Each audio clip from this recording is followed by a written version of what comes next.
Fábio.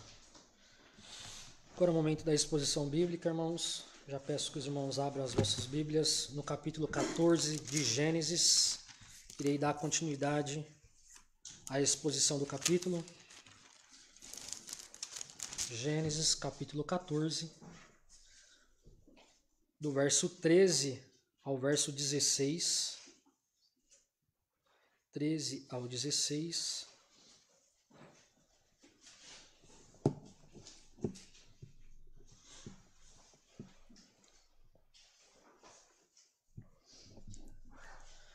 Gênesis capítulo 14, verso 13 ao verso 16.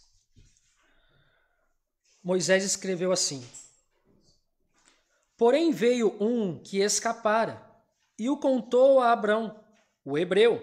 Este habitava junto aos carvalhais de Manre, o amorreu, irmão de Escol e de Aner, os quais eram aliados de Abrão. Ouvindo Abrão que seu sobrinho estava preso, fez sair 318 homens dos mais capazes, nascidos em sua casa, e os perseguiu até Dan. E repartindo-os contra eles de noite, ele e os seus homens feriu-os e os perseguiu até Obá, que fica à esquerda de Damasco. Verso 16 e último: trouxe de novo todos os bens e também a Ló, seu sobrinho, os bens dele e ainda as mulheres e o povo. Amém? Vamos fazer uma oração antes da exposição. Ó Deus, nós te louvamos, te exaltamos por meio dos nossos louvores, dos cânticos, dos hinos, dos salmos, ó Senhor. E agora é o momento de nós ouvirmos a Tua palavra. Porque é esse o objetivo de nós estarmos aqui também, ó Deus. De ouvir a Tua voz falando conosco. De ouvir o Senhor falando, seja exortando, seja consolando, ó Pai. Mas nós ansiamos por ouvir a sua voz, ouvir a tua palavra, que nos santifica, que nos fortalece. Deus, que por meio do teu Espírito Santo, o Senhor nos ajude a compreender. Nos ajude a aplicar a tudo isso em nossas vidas, ó Pai. Que meus irmãos aqui nessa noite venham centralizar todo o coração e a mente naquilo que o Senhor quer falar. E não somente isso, mas estejam dispostos, segundo a Tua palavra, a viver a tudo que o Senhor falar nessa manhã. Nos ajude, Senhor, nos ajude, Espírito Santo, a compreender, ó Pai, a Tua palavra. Me ajude, ó Deus, como servo, como mero instrumento, na exposição dos textos bíblicos, que eu seja claro, que eu seja objetivo aos corações de cada um dos meus irmãos aqui nesta manhã. Essa é a minha oração, ó Deus, no nome do Filho Jesus Cristo. Amém e amém. Irmãos, aqui vou dar continuidade ao que o próprio Gessé, domingo passado, ele expôs sobre as guerras, ou a guerra que teve ali entre os 5 reis contra os 4 reis, onde esses 5 se rebelaram contra os 4 reis, talvez porque estavam cobrando impostos abusivos ou outras coisas mais. E há uma guerra aqui. E o Gessé expôs muito bem isso no domingo passado, sobre a motivação dessas guerras. O pastor também iniciou sobre isso, falou sobre essa guerra que houve, a motivação, o desejo desses homens em se rebelarem, em guerrearem entre si. E agora nós vamos especificamente falar sobre Ló, sobre a consequência das atitudes e do pensamento de Ló. Sobre a sua escolha, quando nós vimos no capítulo anterior, onde ele escolheu viver em Sodoma. A sua motivação em viver nessa terra. E agora nós vamos ver o que ele está colhendo com tudo isso. Porque, segundo nós vimos, ele não foi motivado pelo próprio Deus. Ele não consultou a Deus para escolher essa terra. Não, mas pela cobiça, porque diz que ele viu Sodoma, viu aquelas planícies verdejantes, belas, e aquilo chamou a atenção. E como alguém egoísta, ele nem sequer abriu mão ou deixou que o seu tio escolhesse. Mas ele mesmo já não, eu vou escolher. Deixa comigo o que eu vou escolher. Ele logo observa a cidade mais bela, o lugar mais bonito para ali povoar e para ali morar. Mas nem sequer ele consultou a Deus. para tal atitude. E nós veremos agora que ele vai colher tudo isso. O Jessé, ele concluiu no verso anterior, no verso 12, que diz: apossaram-se também de Ló, filho do irmão de Abrão, que morava em Sodoma, e todos os seus bens, e partiram. Então, aqui, diante dessa guerra, a qual os 4 reis venceram os 5 reis, e eles despojaram todos os bens desses povos, desses 5 reis, e também levaram Ló, junto com eles. E daí já vemos a consequência de uma má escolha. Uma escolha que não vem segundo a vontade de Deus, mas segundo a cobiça do próprio homem, no caso Ló. E agora eu quero expor aos irmãos os versos seguintes, o verso 13, o 14, o 15 e 16. E uma breve introdução. As escolhas de Ló, meus irmãos, levaram e levarão o sobrinho de Abrão a experimentar as amargas consequências. Ló, ao se ver diante de uma escolha, resolveu escolher com base no que os seus olhos viam.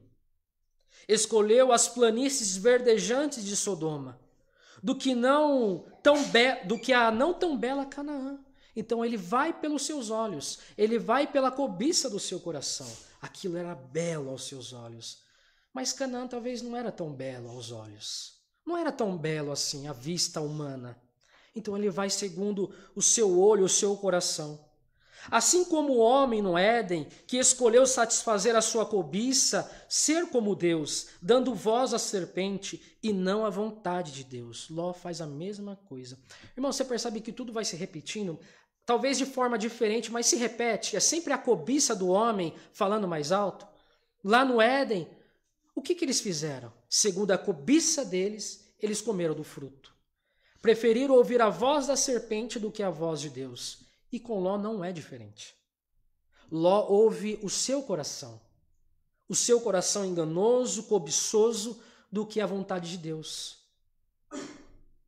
Assim como uma cobra que se enrola em sua presa, a cobiça se enrolou no coração de Ló, não tendo chance de escapar, a não ser que alguém lhe salvasse. Ló aprenderá da forma mais difícil e dolorida a fazer a vontade de Deus, mesmo que aos olhos não pareça tão bons. Entretanto, veremos também Abrão, não levando em consideração a má escolha do seu sobrinho. E é isso que nós veremos em Abrão. Se vocês notarem, se vocês foram bons leitores e ouvintes, e vocês já leram esse texto, vocês provavelmente observaram que Abrão não fala nada. Ele só recebe a notícia. Isso mostra a atitude de Abrão. O amor de Abrão pelo seu sobrinho. Abrão não logo, quando recebe a notícia, ele não logo julga. Não, tá vendo? Ele está colhendo o que ele plantou. Ele está sendo punido pela escolha dele. Tá vendo? Eu avisei. Né? Como os pais falam, eu estou falando, mas está fazendo. Estou falando, mas está fazendo. Mas Abrão não faz isso. Abrão simplesmente recebe a notícia e, por compaixão ao seu sobrinho, ele adentra a uma guerra. E nós veremos isso. Entretanto, veremos Abrão não levando em consideração a má escolha do seu sobrinho, mas desprendendo o esforço em fé e em amor para salvá-lo. Veremos que não somente seu sobrinho será beneficiado, mas todos os cinco povos lá que foram acometidos por aquela guerra, que tiveram os seus bens saqueados, eles também vão ser beneficiados pela atitude de Abrão. O pai da fé aqui tipifica o próprio Cristo, é isso que nós vamos ver. Que se despojou de toda a sua glória, mesmo sendo nós culpados pelos nossos erros, que se entrega para nos salvar. Ló, por sua vez, tipifica o nosso estado. Totalmente cativos em nossos pecados. Mas Deus, por sua graça, por meio da obra do seu Filho, despoja os seus inimigos e nos liberta das correntes do pecado. É isso que nós iremos ver. Tudo isso tipifica uma obra, a obra redentora de Cristo, a nossa salvação. Abrão tipificando a Deus, ao próprio Cristo, que se entregou deliberadamente. Ele se entrega pela própria vontade dele. a vir e a despojar os principados e potestades, segundo a carta aos Colossenses. Abraão, ele vai deliberadamente se envolver em uma guerra, simplesmente por amor. Por amor ao seu sobrinho, mesmo o seu sobrinho não merecendo. Mesmo o seu sobrinho, ele caçando tudo isso. Mas Abraão entra numa guerra. E assim também Cristo por nós. Nós somos punidos pelos nossos próprios pecados. Nós iríamos receber a ira pelos nossos próprios pecados. Mas Cristo, por amor de nós, entra numa guerra. Ele despoja os principados e potestades. Ele nos livra, ele nos tira do cativeiro do pecado. Cristo se entrega por nós. E é isso que nós veremos também no texto. E eu quero assim adentrar já ao texto. Verso 13, a primeira parte. Porém veio um que escapara e o contou a Abrão, o hebreu.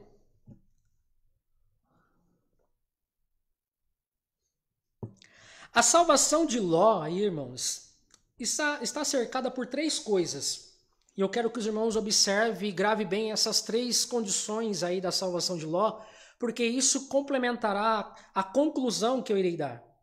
Então fique atento. E a primeira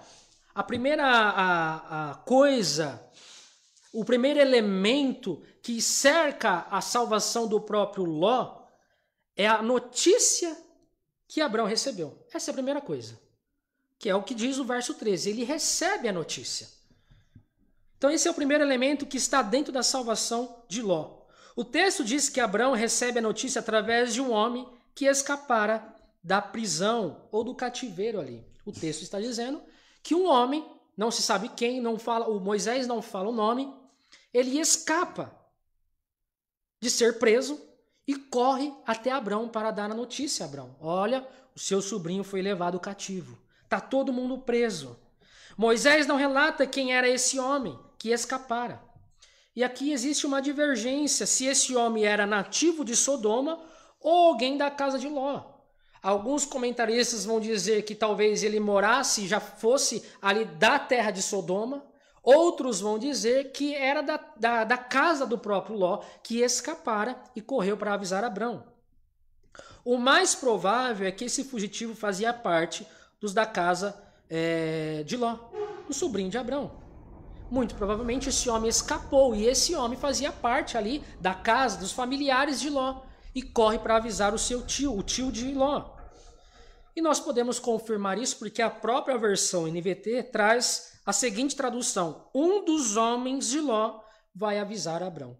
Então, muito provavelmente ele já fazia parte ali da família, da casa, talvez um servo, não sei, de Ló.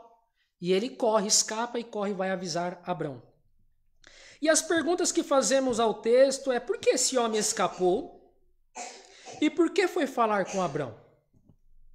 Vendo tudo o que aconteceu, as grandes consequências que Ló está sofrendo por causa de uma escolha, a divisão que houve entre a família, por que ele logo se interessa em correr e avisar Abrão? Essa é a primeira pergunta que nós devemos fazer ao texto. Por que ele escapa e por que ele vai avisar Abrão? E aqui uma breve explicação de como viviam os prisioneiros. Os prisioneiros de guerra normalmente eram levados para trabalhar como escravos ou eram mortos. Então a primeira questão aqui é respondida: por que e como viviam esses homens quando eram levados após as grandes guerras? Essas pessoas que eram levadas cativas, primeiro, ou elas seriam escravas desses reis, segundo, ou eles seriam mortos. William Hendricks diz que isto mostra a mão invisível da providência de Deus. Então aqui nós já respondemos a primeira pergunta: por que esse homem escapa? Pela providência de Deus. Porque certamente ele não viveria. Certamente era muito difícil ele escapar de ser escravo daqueles reis. Certamente ele seria morto, mas Deus, conduzindo a história, permite que esse homem escape para avisar Abrão. Então nós vemos a providência de Deus aqui. Abrão recebe a notícia do que acontecera com seu sobrinho. Entretanto, o patriarca nada tinha a ver com a situação de Ló. Foi a escolha dele de seguir por aquele caminho. Foi segundo a cobiça do seu coração. Mas muito provavelmente as pessoas conheciam o caráter de Abrão e do seu amor pelo seu sobrinho. Não somente Ló, mas todos da casa de seu sobrinho, seus servos, por isso, reconheceram a ele buscar a ajuda. Então a segunda questão é, por que eles vão até Abrão? Houve briga na família. É claro que não foi a briga entre Ló e Abrão, mas entre os pastores de Abrão. Houve ali um conflito ali entre as famílias. E houve uma divisão. E Ló, cobiçosamente, escolhe Sodoma. Então, se eu fosse uma pessoa, né, que tivesse um pingo de consciência, eu falo, que vou pedir para Abrão, já teve todo aquele problema, não, eu preciso caçar outra pessoa para buscar ajuda. Mas não, eles vão até Abrão, porque conheciam a atitude de Abrão. Abrão amava o seu sobrinho. Abrão era regido pela paz. Lembra lá de Colossenses que foi pregado? Abrão é sempre regido pela paz, direcionado pela paz. E os servos e a família de Ló reconheciam isso. Então eles logo, vamos atrás de Abrão, porque eu sei que ele não vai negar nenhum esforço para ajudá-los. Vamos correr atrás dele, porque eles com certeza vai nos ajudar, porque conhecia a atitude de Abrão. Porque Abrão é sempre regido pela paz. E Abrão, ele é a prova viva do que é ser regido pela paz, do que foi pregado em Colossenses. Porque desde a sua separação com Ló, qual foi a motivação da separação de Abrão? A paz. Vamos haver paz aqui. Chega de guerra, não quero mais briga, para que não haja mais contenda entre nós, que nos separemos. A paz está regendo a vida de Abrão. E a própria família de Ló reconhece isso. A conduta de Abrão é reconhecida. E logo aí nós podemos destacar duas coisas. Primeira, Deus cuida dos seus. Mesmo diante das escolhas erradas de Ló e sofrendo as consequências de suas más escolhas, a graça de Deus providencia meios para salvá-lo. Percebe como Deus é gracioso aqui? Nós vemos o cuidado de Deus com Ló, mesmo ele sendo um homem cobiçoso, porque Deus poderia deixar. Mas Deus ainda está agindo com amor para com Ló, providenciando alguém que escapa para avisar Abrão. Então nós vemos aqui já o cuidado de Deus com Ló. E Ló é considerado um homem justo. Mesmo diante das falhas, mesmo diante dos pecados, ele é considerado um homem justo. Mesmo diante das nossas escolhas erradas, irmãos, muitas vezes por ignorância ou por dureza de coração, por causa do pecado, Deus, em seu infinito amor, nos ajuda, nos livra. Isso não eximirá das consequências, porque Ló está sofrendo e sofreria por suas más escolhas. Assim como Ló também, nós somos assim. Nós sofremos as consequências dos nossos pecados. Mas Deus é gracioso porque Ele ainda cuida de nós. Mesmo diante das nossas más escolhas, Deus ainda tem compaixão em nos livrar de muitas vezes de momentos ruins. Era para nós sofrer duramente pelos nossos pecados, mas Deus providencia o perdão. Então nós vemos aqui o cuidado de Deus já com Ló, e assim conosco também. Quantas vezes eu posso aplicar isso na nossa vida, se envolvemos talvez em dívidas, e ficamos, meu Deus, como eu vou pagar? Mas muitas vezes é pela cobiça do nosso coração. Não, eu quero ter mais. E aí quando ele está endividado, o que ele faz? Deus, me ajuda a pagar essas contas, me ajuda a resolver a minha vida financeira. Mas você só está escolhendo aquilo que você plantou, você está colhendo aquilo que você plantou. Mas Deus, graciosamente, Ele te ajuda. Ele sempre envia um meio de você conseguir resolver. Então nós vemos o cuidado de Deus na vida de Ló e também nas nossas vidas. Deus cuida dos seus. Mas isso não eximirá, irmãos, de sofrermos as consequências. Porque Ló está sofrendo. E ele ainda sofrerá, porque a sua própria esposa irá virar uma estátua de sal. As suas filhas vão ter relação com ele mesmo. Por quê? Por causa de uma má escolha. Mas Deus ainda assim o livra. A segunda coisa que eu posso destacar é a conduta de Abrão era reconhecida. O patriarca era regido pela paz, segundo Colossenses 3,15. Ele não era movido pela ganância, embora tenhamos visto isso quando ele dá a sua esposa a Faraó. Você pode falar, mas tá, Felipe, você está falando que Abrão aqui, ele não é bem assim, porque lá no Egito ele agiu com ganância. Ele entregou a sua esposa, mas ele aprendeu. E é isso que eu acho glorioso na vida de Abrão. Porque ao receber a notícia, Abrão fala alguma coisa? Abrão não fala nada. Abrão não fala nada, ele fica quieto.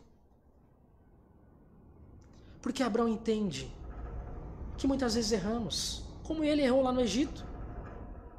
Como ele falhou lá no Egito. E ele entende que isso tudo era consequência da escolha de Ló. Era consequência dos seus pecados. E muitas vezes nós somos assim, irmãos. A primeira oportunidade nós atacamos. Ah lá, eu avisei. Ah lá, eu falei, ele não me ouve. Abrão não agiu assim. Porque ele entendia que era necessário ele passar por aquilo também. Que era necessário o seu sobrinho passar pelaquela situação para que ele aprendesse. Mas ele fica quieto, porque ele entende que tudo isso era um propósito de Deus. Era para Ló aprender, assim como ele aprendeu. Ele aprendeu lá com a situação no Egito.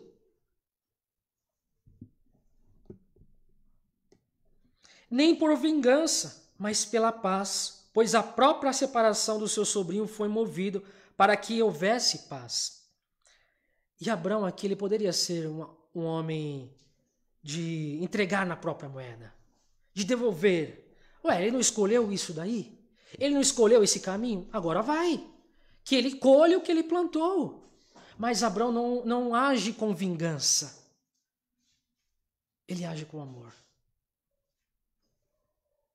Ele age com compaixão.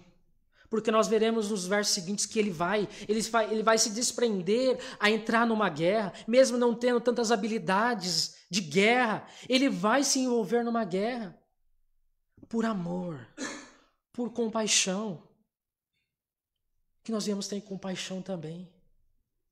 Sabe, muitas vezes a gente dá ajuda, mas a gente sempre está falando, ah lá, eu avisei, ah lá, tá fazendo, tá vendo, tá colhendo, mas a gente está ajudando, mas sempre falando. Mas Abrão não. Abrão oferece ajuda sem falar nada.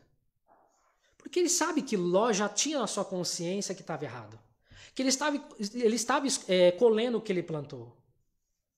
E foi o que eu falei logo de manhã aqui na oração, e muitas vezes nós somos assim. A gente vê as pessoas na situação de pecaminosidade, sofrendo muitas vezes as consequências dos seus pecados, e o que nós fazemos? Colocamos as pessoas mais no fundo. Ao invés de oferecer ajuda. Irmãos, o evangelho é boas novas, há salvação para os perdidos. Não é má notícia o evangelho. É boas notícias. Por quê? Porque há salvação para os perdidos. Há salvação para os pecadores. E muitas vezes nós fazemos ao contrário. Parece que nós vemos as pessoas na situação em que elas estão e nós afundamos mais. Não, vai aí, agora você vai colher o que você plantou. É como um homem que está se afogando. Ao invés de nós oferecer ajuda, o que nós fazemos? Ah lá, eu falei para não entrar, ah lá, não sabe nadar. A pessoa já sabe que ela errou. Ela sabe que está se afogando. O que ela quer? Ela quer ajuda, ela quer salvação para sair daquela situação. E Abrão entendeu isso. Abrão estende a mão para ajudar o seu sobrinho. Porque ele sabe que o seu sobrinho já está tendo uma lição e já está aprendendo com aquela situação. Que nós possamos ter compaixão das almas, do pecador, do irmão que erra. Nós temos que exortar sim, mas sempre com amor. Oferecendo ajuda, irmão, eu estou aqui. Vamos, eu estou aqui para te ajudar. Eu estou aqui para te auxiliar a caminhar. E não apontar mais ainda. Nós exortamos, mas sempre com a mão estendida. Estou aqui para te ajudar. Oh, você errou? Sim, mas estou aqui. Estou aqui para te auxiliar. Amor, irmãos, compaixão pelas pessoas. A pergunta que faço é, será que aquilo que tanto pregamos vivemos? Porque falamos sobre amor. Falamos sobre compaixão. Será que as pessoas nos reconhecem por isso? Será que prezamos pela paz e pelo amor ao nosso próximo? Mesmo sabendo que o outro que errou e nós estávamos certos? Será que nós estamos regidos pelo aquilo que nós pregamos? Porque nós falamos tanto de amor? Nós falamos tanto de compaixão? E será que nós estamos tendo compaixão? Será que estamos agindo com amor para com o nosso próximo?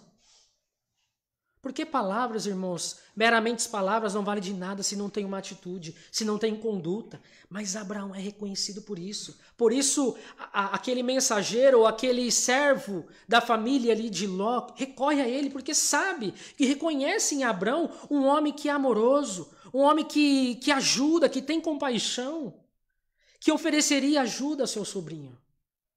Será que somos reconhecidos assim também? Ou é aquele que sempre está apontando o erro? Sempre está procurando uma falha para apontar. Que nós venhamos ter compaixão. Porque nós também erramos. Porque Abraão, ele errou, mas ele aprendeu. E agora ele está oferecendo ajuda ao seu sobrinho. Nós erramos, irmãos. Nós sempre queremos ser o melhor, ou achar que é o melhor. Mas não se esqueça de onde você foi tirado. Não se esqueça de onde Cristo te tirou. Tenha compaixão das pessoas. Tenha compaixão das almas. Porque Cristo constantemente está nos perdoando. Ele poderia muito bem largar a mão. Mas não, ele constantemente está nos perdoando. E Abraão é reconhecido por esse amor. É reconhecido por essa conduta. E a continuação do verso diz, Moisés ainda acrescenta, o hebreu que este habitava junto dos carvalhais de Manre, o amorreu. É a primeira vez que Moisés usa esse aposto aí, o hebreu. Aposto é sempre uma explicação, muito provavelmente, do substantivo que vem anteriormente. Ele está explicando o que é a outra pessoa, ou o substantivo anterior. No caso aqui, Abrão. Ele está explicando Abrão, o hebreu. Está dando uma explicação de quem Abrão é. Então é a primeira vez que ele usa dessa explicação para Abrão, o hebreu. Existem algumas especulações do porquê o escritor faz uso desse termo, hebreu. E a primeira explicação que você pode encontrar, o Derek Kidner, ele vai explicar, por exemplo, que comenta esse texto, diz que esse modo de apresentar Abrão é a prova de que esse era um documento à parte do livro. Então ele explica, e isso eu não concordo e muitos não vão concordar, ele vai explicar que esse era um documento à parte, que muitas vezes estava apresentando, ou provavelmente estava apresentando quem era Abrão a outra pessoa, a outro povo. Então, para o Derek, ele vai dizer que esse era um texto à parte, não fazia parte de Gênesis. Depois é acoplado a essa obra. Mas isso não tem coerência. Então, essa é a primeira justificativa. Outros acreditam ser um termo geográfico, por causa da raiz hebraica BR que você vai encontrar, que significa passar sobre, ou seja, alguém além. Então, a segunda explicação é que seria uma questão geográfica. É a segunda explicação que os teólogos dão. Por que ele coloca esse aposto, o hebreu? Eles acreditam que seja uma questão geográfica, por causa da raiz da palavra hebraica aí, que é BR, as letras BR. Porém, o consenso entre os teólogos, entretanto, o consenso para esse termo é se remetendo a Éber. Lembra lá de Éber? Qual foi exposto? Descendente de Sem? Descrito no capítulo 10, o verso 21, mostrando que Abrão aí é um verdadeiro hebreu. Da descendência de Éber, O termo é usado quando o hebreu está fora de sua terra, do seu povo, em contraposição aos outros povos, principalmente aos egípcios e os filisteus. Então, esse é o consenso entre os teólogos. O motivo dele usar esse termo aqui, o hebreu, é para explicar quem ele era realmente. Ele é da descendência de Éber. Ele é um genuíno hebreu. E esse termo é sempre usado quando um hebreu está fora de sua terra. Está sendo peregrino em outro lugar. Abraão está sendo peregrino ainda.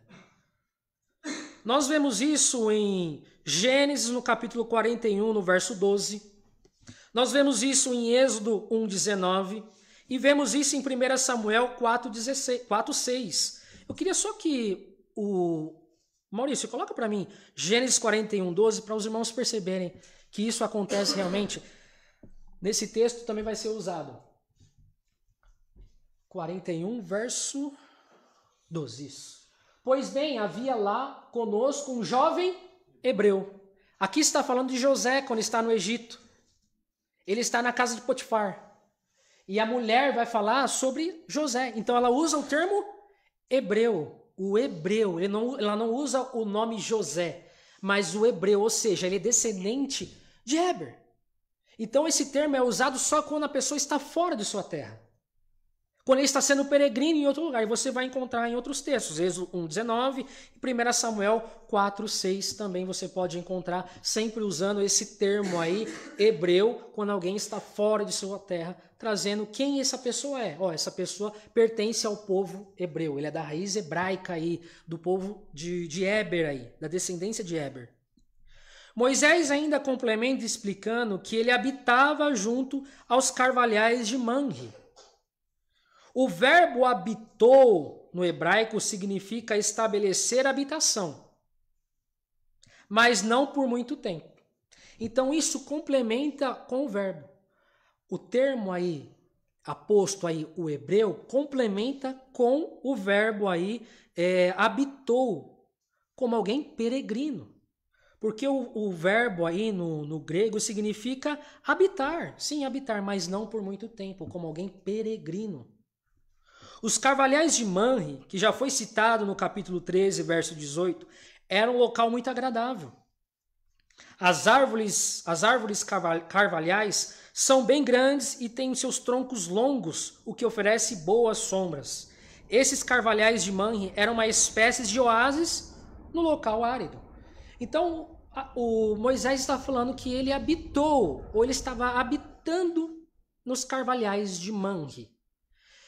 O texto aí, ou o verbo aí usado, ele complementa o aposto hebreu. Por quê? Porque Abrão é apenas peregrino nessa terra. E Manre, esses carvalhais de Manre, era uma espécie de oásis no meio de um deserto, no meio de um lugar árido. Havia muitas árvores ali grandes. Se você pesquisar no Google aí, as árvores carvalhais, elas são enormes. Os troncos são muito longos e oferece boas sombras. E alguém que é peregrino, alguém que só está de passagem, seria um lugar muito bom para ele viver. Alguns estudiosos dizem que o cultivo dessas árvores era para a adoração de deuses. A maioria dos teólogos vão dizer que alguns homens cultivavam essas árvores para a adoração. E eu vou explicar o porquê disso. Era uma espécie de santuário. Entretanto, o aposto hebreu, quanto ao verbo ficou ou permaneceu, mostra que Abrão era apenas um peregrino ali. Então esse local muito provavelmente era usado para adoração, era uma espécie de santuário ali. Por isso Abrão, ele não habita ali, ele mora, mas ele está de passagem. Ele só está ali por um momento. E você vai se lembrar da pregação passada. Ló, quando vai morar em Sodoma, o que ele faz? Ele se estabelece ali. Um lugar pagão, de pessoas idólatras, mas ali ele habita. Ele quer construir sua família, ele quer que sua família trabalhe ali, se prolifere ali. Mas é ao contrário de Abrão. Abrão é peregrino. Abraão não vai se contentar em ver lugar onde as pessoas não adoram a Deus. Ele está apenas de passagem. Moisés mostra o contraste com Ló, que se estabeleceu em Sodoma, tratou aquele povo que o próprio Deus os considerava mal aos seus olhos como seu povo. O apego foi tão grande que quando Deus disse que a destruiria, no capítulo 19, verso 26, pediu para que Ló e sua família fugissem dali, sem olhar para trás. Porém, sua esposa olhou para trás, demonstrando um apego por aquele lugar, e foi transformada em estátua de sal. Percebe a diferença? Abrão, ele não se apegou àquele lugar. Ele estava de passagem. Ló não. Ló teve apreço por aquele lugar, por Sodoma. Tanto é que sua mulher, quando Deus diz que destruiria Sodoma e Gomorra, ele manda Ló e sua família fugirem dali. E o que sua mulher faz? Olha para trás. Como um sinal de quê? De apego àquele lugar. Ela se apegou a um lugar que Deus abominava. No lugar de pessoas idólatras. Mas Ló não. Ló é peregrino. Ló não está contente com aquele lugar. Ele sabe que ali seria só uma passagem, por enquanto, porque aquela terra pertenceria a ele depois, futuramente. Mas ainda não é a hora.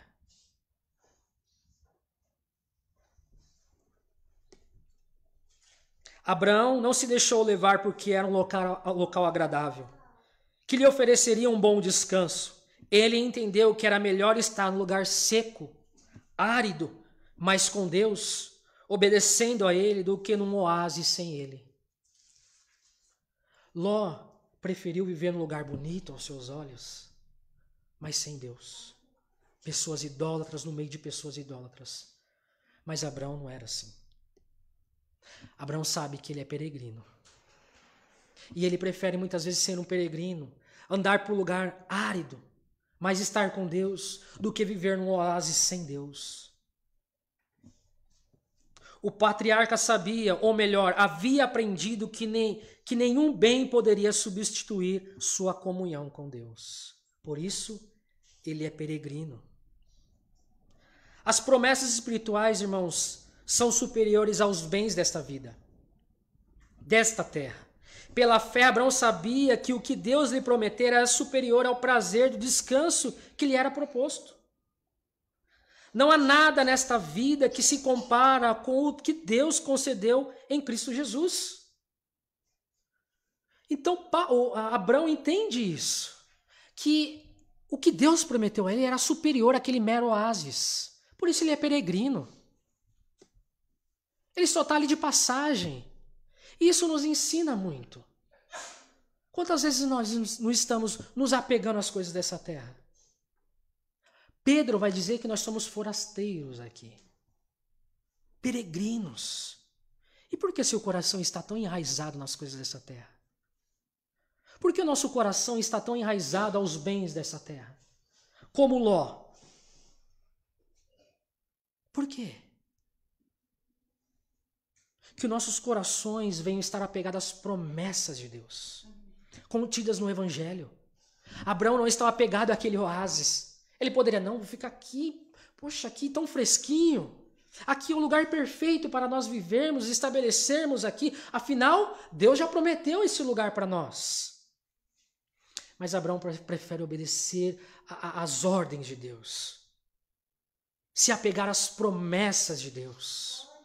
E Paulo entende muito bem isso, quando ele escreve a carta aos Efésios, no capítulo 1, do verso ao 3 ao verso 14, eu quero ler rapidamente. Ele diz, bendito Deus e Pai do nosso Senhor Jesus Cristo, que nos tem abençoado com toda a sorte de bênção espirituais nas regiões celestiais em Cristo Jesus, assim como nos escolheu nele antes da fundação do mundo, para sermos santos e irrepreensíveis perante Ele. Em amor nos predestinou para Ele, para a adoção de filhos, por meio de Jesus Cristo, segundo o beneplácito de sua vontade, para o louvor da glória de sua graça, que Ele nos concedeu gratuitamente no amado, no qual temos a redenção pelo seu sangue, a remissão dos nossos pecados, segundo a riqueza de sua graça, que Deus derramou abundantemente sobre nós. Paulo aqui, irmãos, ele está preso. Ele está encarcerado. Mas perceba como ele inicia essa carta. Louvando a Deus. Ele não está louvando a Deus por coisas terrenas. Porque ele diz, por toda sorte de bênção espiritual. Paulo se apega às coisas espirituais, irmãos. E é isso que nós devemos entender. E é isso que Abrão também entendia nas promessas de Deus para ele. Era superior, essas promessas eram superior ao bem que ele estava vivendo naquele momento. E assim também somos nós. Muitas vezes estamos nos apegando às coisas dessa terra, que tudo isso passará um dia. E nos esquecemos das bênçãos espirituais que o próprio Paulo está relatando. E Paulo está preso, ele poderia muito bem iniciar essa carta sendo um tanto quanto ingrato. Não, eu estou preso, eu não sei por que eu estou aqui, Deus me esqueceu nessa prisão, mas não. Ele glorifica a Deus, porque ele sabe que aquilo ali é meramente passageiro. E o que o espera é muito mais superior. As bênçãos espirituais são superiores ao que nós temos nessa terra. E Paulo vai destacar pelo menos 9 bênçãos aqui. Nós somos chamados, nós somos separados, nós somos santos, separados para sermos santos, nós somos adotados como filhos. Olha quantas bênçãos nós temos. Por que você está se apegando às coisas dessa terra? Nós somos peregrinos aqui. O que nos espera é superior a tudo isso. E talvez você não esteja passando por um momento de oásis. Talvez o momento que você esteja passando seja um momento árido. Mas não desanime, não. O que te espera é superior. As bênçãos de Deus são superiores às coisas dessa terra. Sejam elas boas ou más. Porque o próprio Paulo vai dizer essa leve e momentânea tribulação. Porque Paulo está colocando na balança as bênçãos de Deus e as lutas dessa vida. E o que se sobressai são as bênçãos espirituais. Se apega às coisas espirituais, irmão. As promessas contidas no Evangelho são superiores às coisas dessa terra. E a parte C desse verso diz: irmão de Escol e de Aner, os quais eram aliados de Abrão.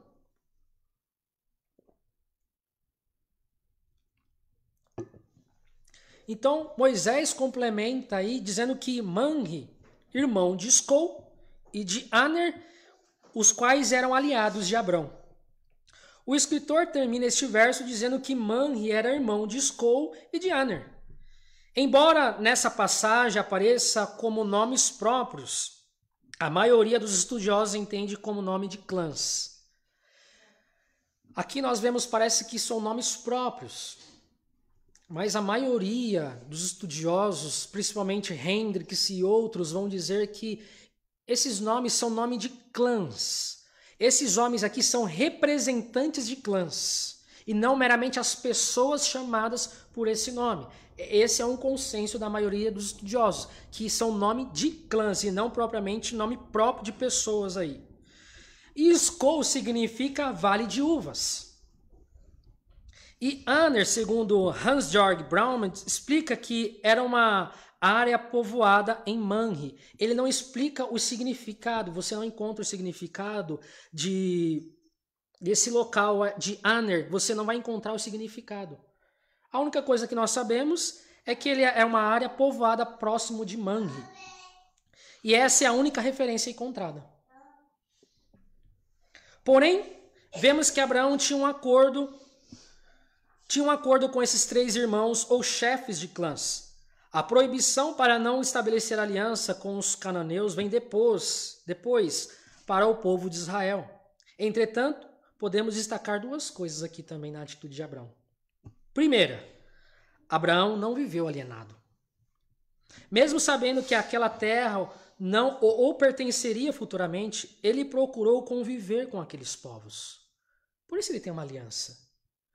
Abraão ele não vive recluso, mas ele convive com as pessoas. Ele está ali, ele está convivendo com outros povos ali, que talvez sejam pagãos, mas ele sabe conviver. É a primeira coisa que destacamos. Porque ele tinha uma aliança ali. Tinha um acordo entre eles. Isso traz algumas lições para nós. Que muitas vezes nós olhamos, não, eu sou crente, eu tenho que viver alienado de tudo e de todos. Eu não posso conversar, eu não posso ter uma amizade, entre aspas, é claro, com ninguém. Mas Abraão nos ensina ao contrário.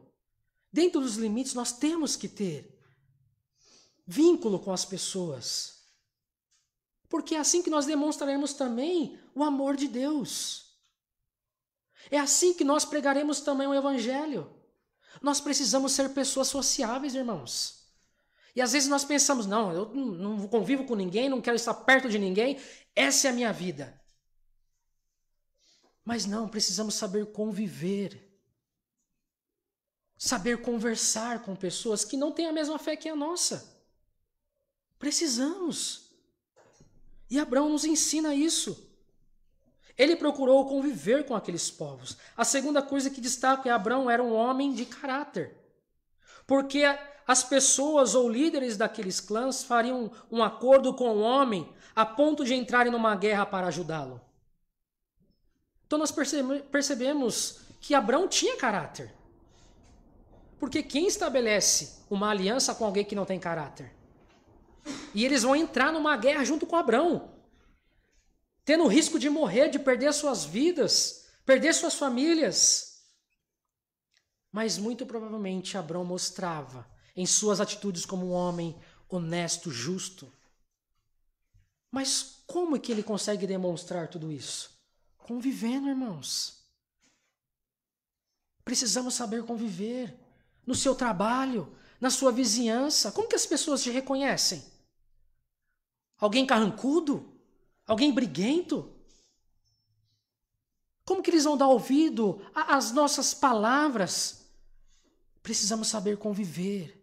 As pessoas precisam ver em nossas vidas, em nossas atitudes, pessoas honestas, justas, pessoas crentes em Jesus Cristo.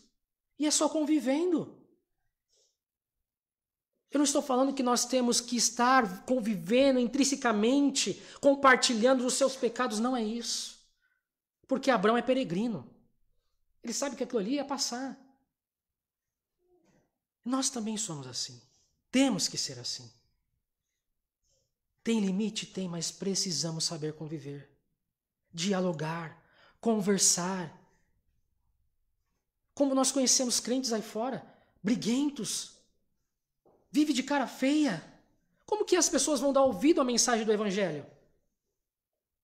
Nós precisamos ser mais amigáveis em certos limites, ser mais sociável, saber conversar. Abraão nos ensina que precisamos saber conviver com outras pessoas, mesmo que não professam a mesma fé que a nossa. Eu não quero dizer com isso que devemos compactuar com a vida de pecado, mas saber ajudar e estender a mão, a saber conversar com aqueles que não creem no mesmo Deus que o nosso, não têm os mesmos princípios que o nosso. Não podemos viver alienados, irmãos, mas precisamos mostrar a luz que somos. Pois afinal de contas, Jesus diz o quê? Que nós somos a luz. E luz tem que ficar onde? Embaixo da cama? Dentro das suas casas? Não, é lá fora. É lá que nós mostramos a luz, no nosso convívio, no nosso serviço, saber falar, ser educados, saber conviver. É ali que nós estamos mostrando a luz, a nossa honestidade. Quando alguém vem com uma proposta errônea, isso não condiz com a minha fé. Isso já está resplandecendo a sua luz, mas você precisa conviver. Não viver recluso. E Abraão nos ensina isso. William Hendricks diz que eles enxergaram em Abraão o mediador das bênçãos de Deus. De certa forma, as pessoas que nos cercam são abençoadas através de nós. Eu não estou dizendo materialmente, mas espiritualmente, através da nossa família através de nós, a nossa família pode ser salva, os nossos vizinhos, os nossos colegas de trabalho. Hendricks vai dizer que Abraão era mediador de bênçãos ali. Através de Abraão as pessoas eram abençoadas.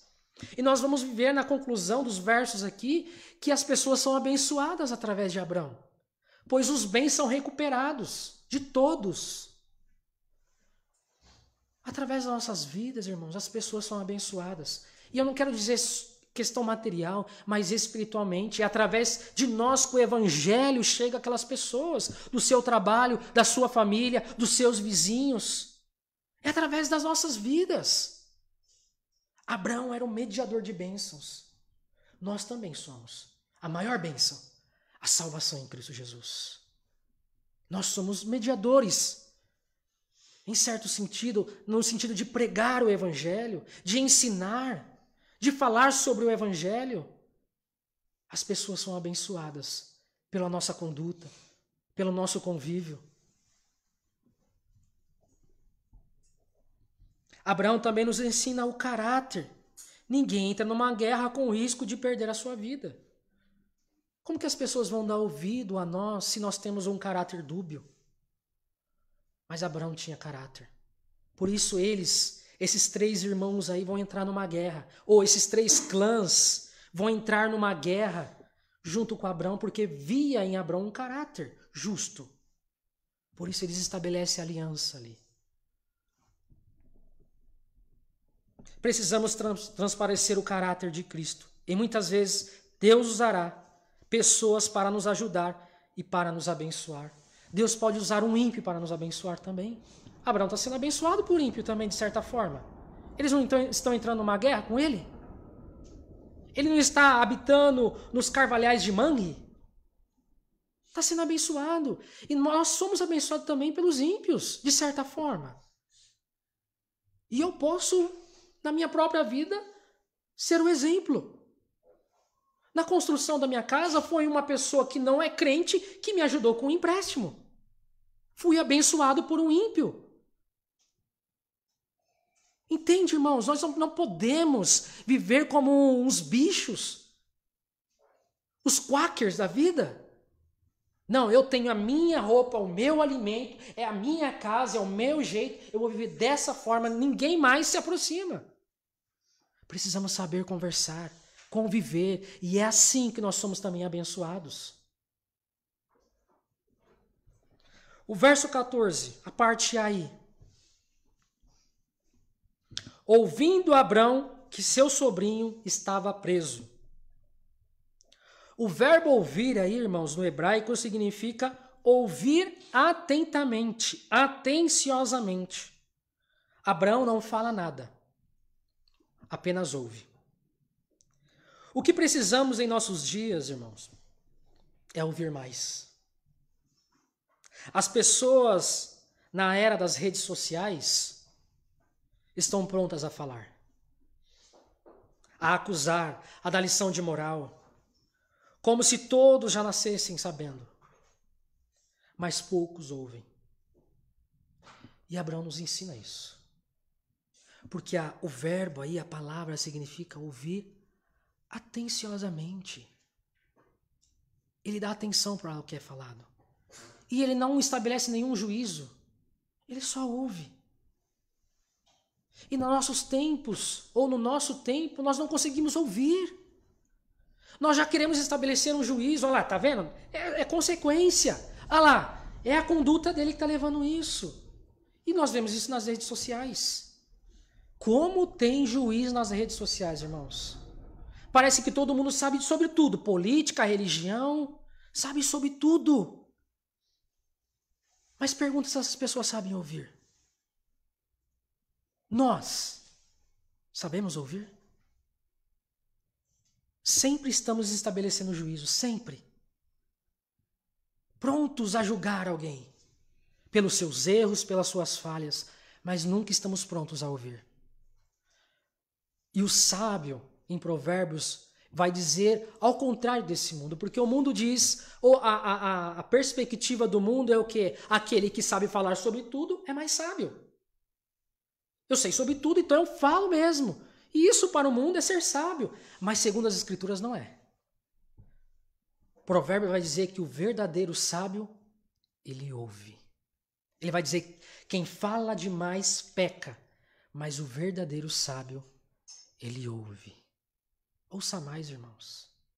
Que nós possamos ouvir mais. E não é ouvir por ouvir, porque Abraão ele dá atenção para o que está sendo falado. E ele não estabelece logo um juízo. Ele está pronto a ajudar. Porque ele sabe que Ló já estava entendendo que tudo aquilo que ele está passando é a consequência dos seus erros. Ouça mais. Esteja pronto a ajudar. Esteja pronto a estender a mão. Ouça mais.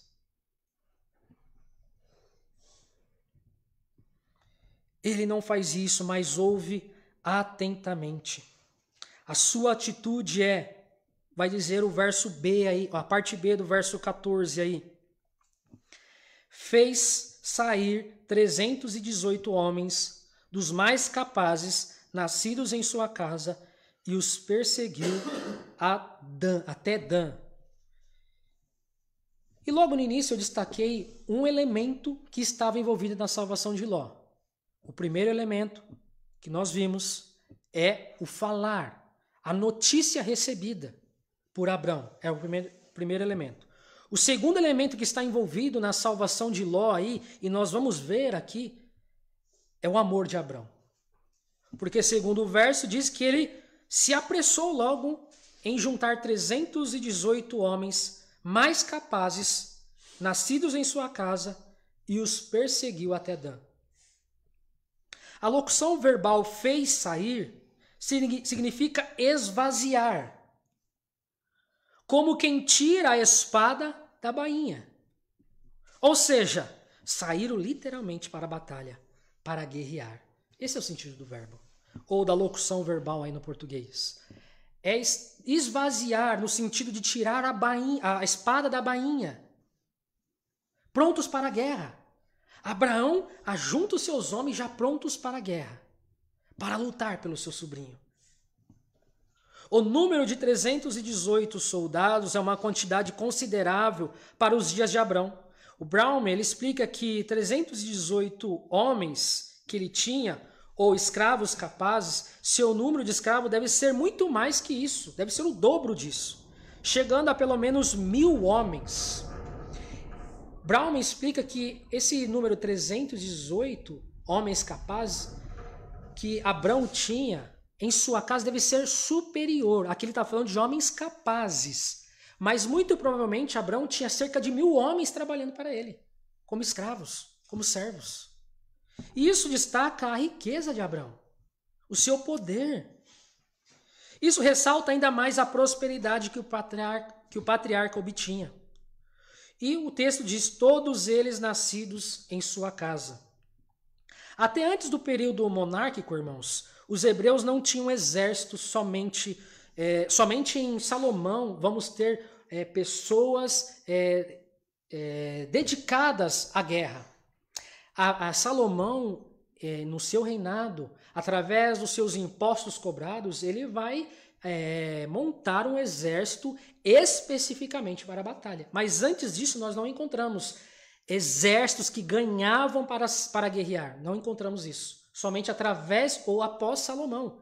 Então aqui em Abrão, todos os homens capazes de uma família, eles eram obrigados a pegar na espada.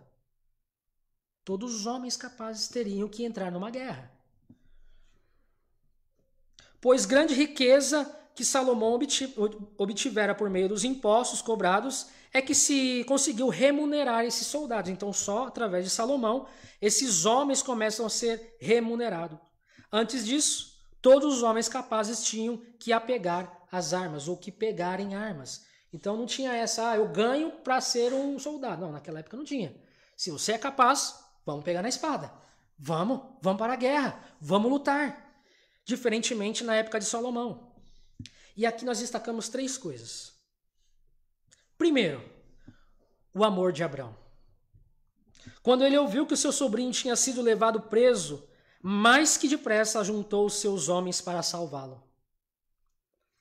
Ele não mediu esforço, ele não agiu com vingança, pois ele poderia ter deixado o seu sobrinho porque foi a escolha dele ficar naquela terra. Entretanto, nada disso passou por sua cabeça, porque mais que depressa juntou os seus homens para a guerra. Então nós não olhamos Abrão agindo com egoísmo. Não, eu não vou me envolver nessa guerra aí não, porque ele que caçou isso daí. Não. E já logo, vamos embora. Junta todo mundo aí, cadê os homens mais capazes? Vamos guerrear, vamos lá, vamos batalhar, vamos trazer meu sobrinho de volta, Ló de volta. Mostra o amor de Abraão pelo seu sobrinho Ló. Essa deliberalidade que Abraão tem em salvar o seu sobrinho, isso destaca o seu amor. O segundo é a sua fé, porque Abraão não tinha experiência de guerra. Eles eram homens capazes, mas nós estamos falando de pessoas que realmente eram guerreiros, conforme foi exposto nos versos anteriores. Reis de guerra. E afinal de contas, aqueles 4 reis venceram 5 reis. Olha onde eles estão se metendo. Mas isso destaca a fé de Abraão também, de Abraão. Abraão não tinha habilidade como os 4 reis. Ele agora não olha para o problema, mas confia em Deus que lhe fez a promessa. Diferentemente do que aconteceu no Egito, quando ele entregara sua mulher Sarai a Faraó por medo. Agora ele crê no que Deus disse: abençoarei o que te abençoarem e amaldiçoarei os que te amaldiçoarem. Gênesis 12, verso 3. Diferente do Egito, lá em que ele se acuou, não, vai você fala que é minha irmã e tá tudo certo, senão eu vou ser morto. Não, agora não. Agora ele vai entrar na guerra. Isso mostra o que? A fé. Ele se apegou às promessas de Deus, aquilo que Deus prometeu a ele. Eu abençoarei aqueles que te abençoarem, e aqueles que te amaldiçoarem, eu vou amaldiçoar também. Abraão confiava agora em Deus. Ele aprendeu a lição, a confiar nas palavras de Deus. E terceiro, sua influência. Tanto os seus servos quanto os seus 3 irmãos, quanto os 3 irmãos foram influenciados por seu amor a seu sobrinho e a fé e a coragem desse homem. Como eles teriam coragem de lutar contra 4 reis experientes que acabaram de vencer 5 homens? Somente tendo a plena certeza da fé de Abraão. Abraão até influencia aqueles homens. Porque se eu fosse um guerreiro, eu falo, o quê? São 4 caras, 4 reis. Venceram 5. Como que nós, não tendo experiência nenhuma em guerra, vamos entrar? Mas com certeza eles confiavam em Abraão. Eles olhavam em Abraão e falavam, esse homem aí, o que ele está falando é verdade. Vamos, olha a fé desse homem. Se ele está falando é porque nós vamos vencer. Então nós destacamos essa influência de Abraão. As nossas vidas devem influenciar também, irmãos. A nossa fé deve influenciar, o nosso amor deve influenciar. Em olhar para você e falar, não, realmente o que ele faz é segundo a vontade de Deus. Realmente ele faz a vontade de Deus. E Deus o ouve. Talvez a sua esposa, os seus filhos não te ouvem porque você não tem uma conduta segundo prescreve a palavra. Talvez as pessoas no seu trabalho não te ouvem porque você não tem tido uma conduta coerente com o Evangelho. Talvez as pessoas da igreja não te ouvem porque você não tem uma conduta de um cristão. Mas Abraão não. Abraão influenciou esses homens a entrar numa guerra. E eles saíram vitoriosos. Percebe a influência que Abraão tem nesses homens, nesses povos, nesses seus servos, em entrar numa guerra a ponto até de morrer se for preciso?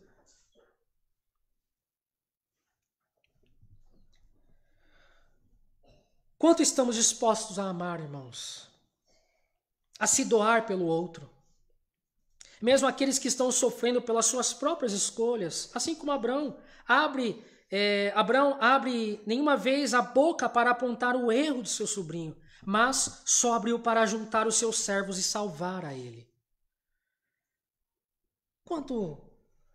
Como estamos dispostos a ajudar o próximo, mesmo sabendo que ele está sofrendo pelas próprias consequências dos seus pecados? Ou nós estamos prontos a atacá-los, a tocar na ferida? Mas Abraão nos ensina, não. Vamos lá, eu vou ajudá-lo. Que nós possamos amar mais, irmãos. Porque esse é o elo que foi exposto em Colossenses, o amor. É ele quem liga todas as coisas. Não é porque você está numa certa situação hoje que você é superior ao outro, pelo contrário, as Escrituras vão dizer que o outro deve ser superior a você. Percebe a loucura do Evangelho? Considerar o outro superior a você. E Abraão entendia isso. Ele se dispõe a entrar numa guerra, mesmo sabendo que o seu sobrinho era errado. Mas ele vai lá, eu vou ajudá-lo. E quanto confiamos em Deus? Nas suas promessas? Será que no meio de grandes lutas esquecemos de quem Deus é? Abraão não se esqueceu mais de quem Deus é. Abraão nos ensina a confiar em Deus, mesmo quando as coisas não estão favoráveis a nós, mesmo quando estejamos em menor número. Confiar que aquele que está conosco é maior que todas as adversidades. Abraão nos ensina isso. A confiar em Deus. Porque, afinal de contas, eles eram em menor número. 318 homens comparado com 4 reis, com todos os seus exércitos. Mas ele nos ensina a confiar em Deus mesmo quando tudo esteja aos nossos olhos perdido. Confiar em Deus, nas suas promessas.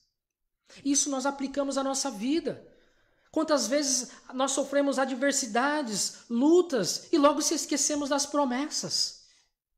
Se esquecemos de quem Deus é. Por quê?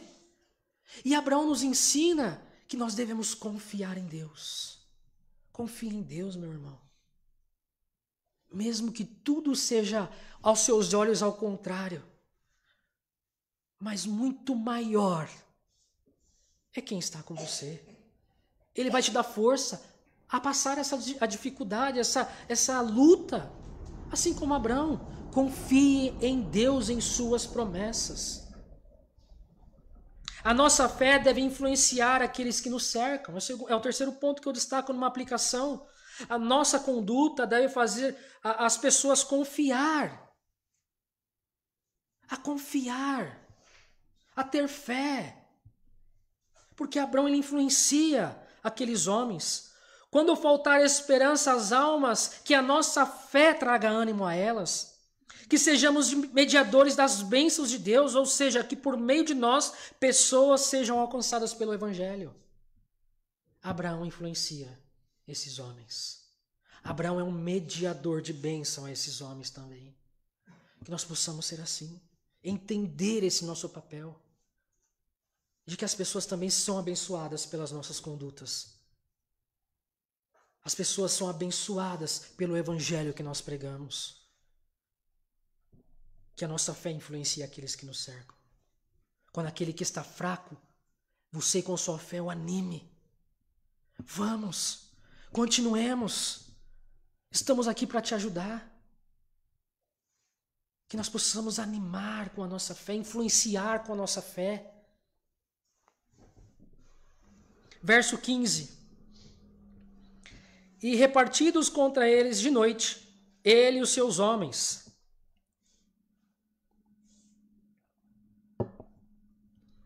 Abraão usa de estratagema militar aqui, atacando à noite. Dividindo-se em grupos. Alguns vão dizer que em 2 grupos, outros em 4. Não há um consenso, mas o texto diz que eles se separaram aqui em grupos. Esse tipo de tática é visto em documentos antigos, como o documento dos juízes egípcios. Esse tipo de forma de luta, né, dessa estratégia em lutar à noite, em querer guerrear à noite, é visto principalmente no texto mais antigos e esse texto de juízes dos egípcios aqui. Você vê essa tática de batalha, de guerra. Provavelmente ele deve ter visto e aprendido essa tática quando esteve no Egito. Ou no tempo em que esteve em Ur dos Caldeus. Até os momentos obscuros da sua vida, Deus utilizou para que o patriarca vencesse a batalha. Percebe? O tempo que Abraão ficou no Egito, muito provavelmente ele aprendeu essa tática de guerra. Ou lá em Ur, ele deve ter aprendido alguma estratégia de guerra como essa. E até esses momentos em que os momentos obscuros de nossas vidas, Deus utilizará em momentos para nos abençoar, para nos aperfeiçoar. Até os momentos mais obscuros de nossas vidas, Deus usa para nos ensinar. Muitas vezes nós reclamamos de ter um passado meio obscuro, o que passamos, mas nos esquecemos que era a permissão de Deus. E que Ele utilizou esses momentos para forjar as nossas vidas. Elas serviram de escolas para nos formar, para nos capacitar. Tudo estava dentro do propósito de Deus.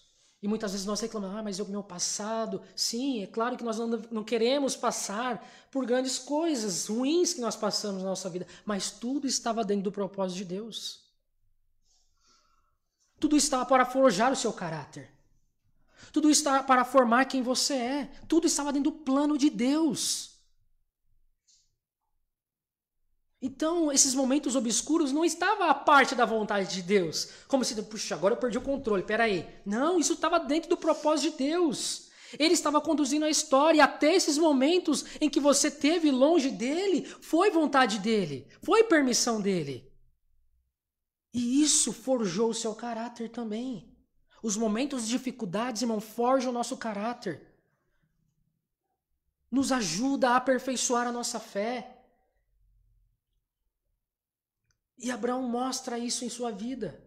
No Egito foi um momento em que ele nem estava falando com Deus. Se esqueceu totalmente de Deus. Mas ali ele aprendeu talvez alguma coisa que agora ele está utilizando.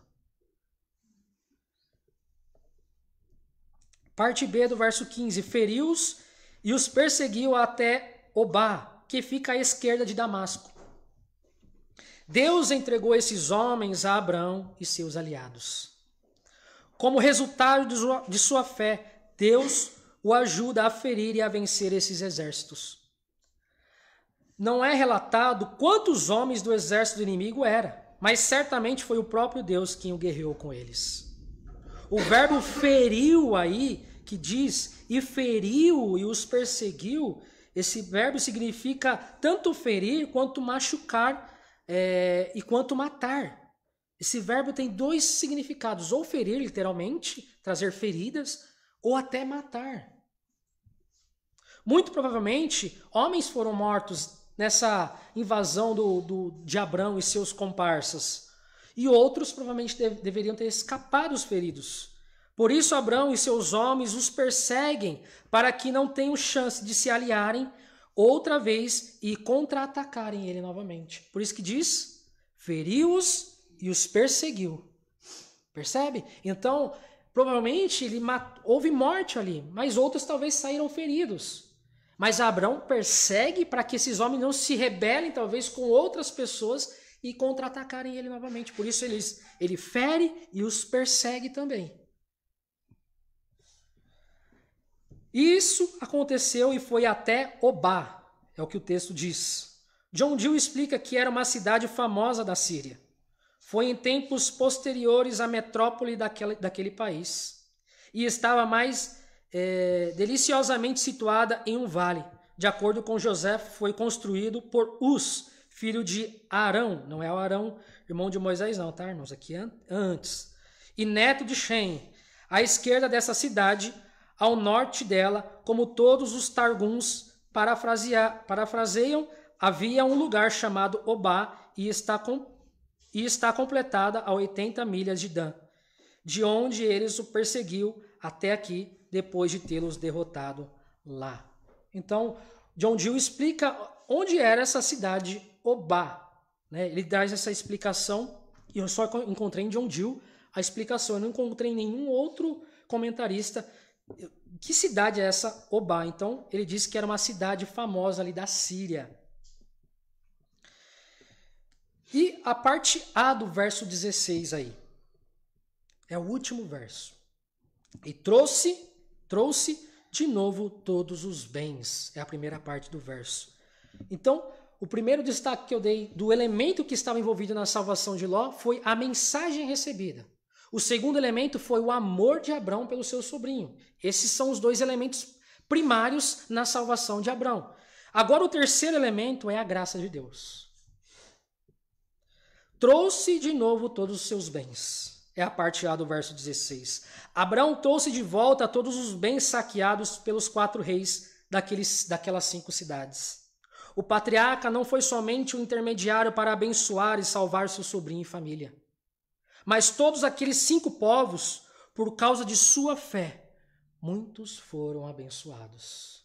Por isso o destaque trouxe de novo todos os bens. De quem esses bens aqui? Esses bens, a princípio, que ele coloca, trouxe esses bens, são os bens daqueles 5 povos que foram saqueados pelos 4 reis. Então Abrão é usado para abençoar esses povos também. Perceba que aqui isso demonstra que Abrão era realmente o intermediário das bênçãos de Deus. Isso destaca ainda mais a intermediação de Abrão a esses homens, as bênçãos a esses homens. E a parte B diz, e também Ló, seu sobrinho, os bens dele e ainda as mulheres e o povo. Ló foi salvo pela graça, mediante a fé do seu tio. Aos nossos olhos, impossível Ló ser salvo. A morte era certa para Ló, porque um escravo ou um cativo era levado ou para ser escravo ou para ser morto. Mas para Deus, impossível Ló não ser salvo. Pois o que é impossível para o homem é possível para Deus. Através de Abrão, Ló teve os seus bens. E Ló mesmo foi recuperado através de Abrão, a sua fé e seu amor. E não somente isso, aqueles povos foram abençoados por Abrão, pela sua fé, pela sua conduta, corajosa em entrar numa batalha para salvar o seu sobrinho. E eu quero concluir isso, irmãos. A salvação de Ló muito se assemelha ao que Cristo fez por nós. Se você percebeu o que eu destaquei aí, os 3 pontos, a mensagem, o amor de Abrão e a graça de Deus, isso muito se assemelha à salvação para conosco. Toda essa história parece um interlúdio do que Cristo fez por nós.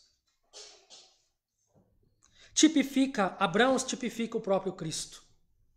A providência está, assim como por uma notícia Ló foi salvo, por meio do Evangelho recebemos a notícia também. Ló foi salvo por uma notícia que chegou até Abrão. Nós fomos salvos por meio de uma notícia que chegou até nós. O Evangelho de Jesus Cristo. Abrão recebeu a notícia que Ló estava escravo. Nós recebemos a notícia que nós estamos escravos dos nossos pecados. Mas em contrapartida, recebemos as boas notícias. Porém, o amor, assim como Abrão, para com que não mediu esforços para salvar seu sobrinho, mesmo sendo seu sobrinho o culpado de tudo aquilo, Cristo por nós, mesmo sendo nós os culpados, assim mesmo se humilha e se entrega por causa dos nossos erros e pecados.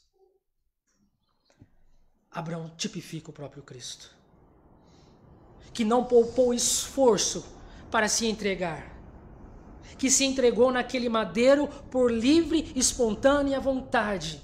Ele entrou numa batalha. Cristo foi entregue naquele madeiro por nós. Recebemos a má notícia, sim, estamos escravos de nossos pecados, mas e agora? Tem alguém que vai nos salvar.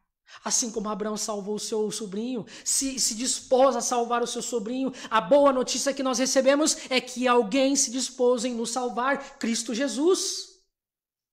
Ele se dispôs, se humilhou, segundo a carta aos Filipenses, se tornou servo e se entregou naquela cruz por nós.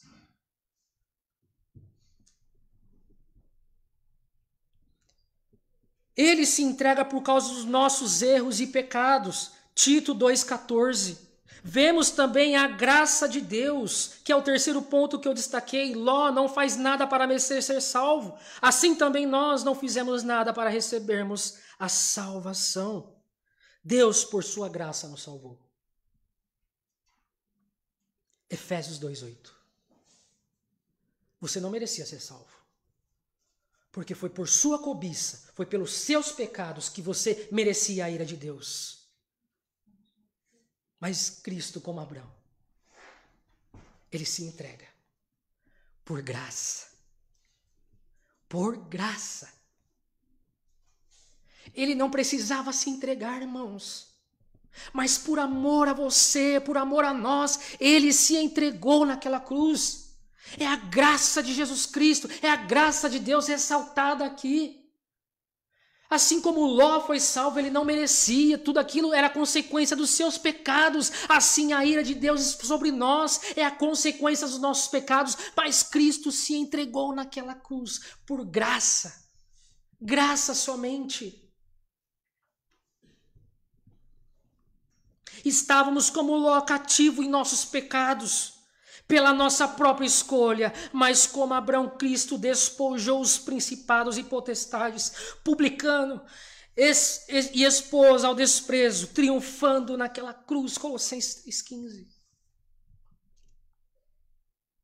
Assim como Abraão despojou aqueles homens, Cristo despojou o inferno, Cristo despojou os principados e as potestades.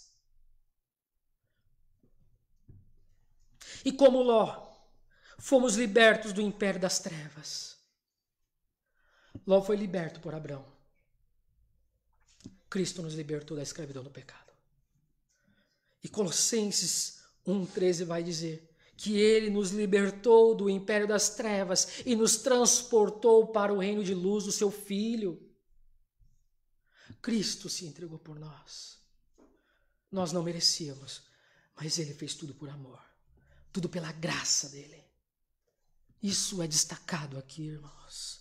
Que nós possamos crer e nos apegar à mensagem do Evangelho. Que você possa sair daqui nessa manhã contente porque você não merecia a salvação assim como Ló. Você merecia a ira. Mas Cristo se dispôs em se entregar naquela cruz.